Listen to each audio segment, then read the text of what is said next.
তো good evening, চলে এলাম আমরা মেটিয়াবুরুজের স্টাইল বাজারে। চলে এসে আমরা আগেই ওপরে চলে গেলাম, নিচে হচ্ছে মেন্স কর্নার। তো ওখানে তোমাদের মানে আমার বর্মশাইয়ের জন্য কিছু কিছু জিনিস দেখলাম, তো তার মধ্যে থেকে একটা জিনিস নিয়েছি, তো সেটা তোমাদের পরে দেখাবো।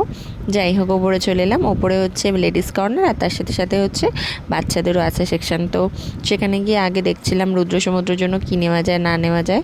আমার মোটামুটি কিছুই এখানে সেরকম লাগেনি, মানে দরকার নেই, তাই কিনিনি কিছুই।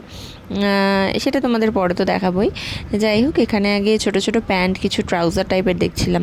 ট্রাউজার না, এগুলো হচ্ছে শর্টস। তো যাই হোক, সমুদ্রের এখান থেকে কোনটা পছন্দ হয়েছে অবশ্যই তোমরা গেস করো।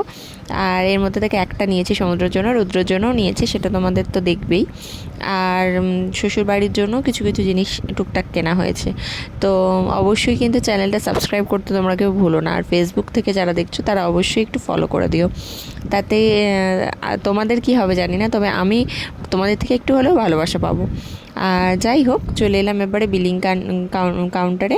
বিলিংটা তো করতেই হবে। বিলিং করতে গিয়ে আমার বর্মশাই বুঝতে পারছে না কার্ডে পেমেন্ট করবে না অনলাইন করবে না ক্যাশ করবে, কিছুই বুঝতে পারছে না। তারপর জিজ্ঞাসা করছে আর কি কিছু বাকি আছে তোমার নেওয়া? আমি বললাম, না, আর তো কিছু নেওয়া নেই। এবার এখানে একটা রাউন্ড ফিগার করে দিলে একটা গিফট প্যাক আছে, ওটা কিছু পেমেন্ট করে নিতে হবে। তো সেটার জন্য জিজ্ঞাসা করছে কি নিয়ে নেবে? বললাম থাক, নিয়েই নাও, মানে ওটা তোমাদেরকে দেখাচ্ছি আমি। যাই হোক, তো এখানে রুদ্র সমুদ্র গাড়ি পছন্দ করছে, তার মধ্যে রুদ্র একটু রাগও হয়েছে ওকে গাড়ি কিনে দেওয়া হয়নি বলে। তো লাস্ট ফিনিশিং গাড়িটা কেনাই হয়েছে।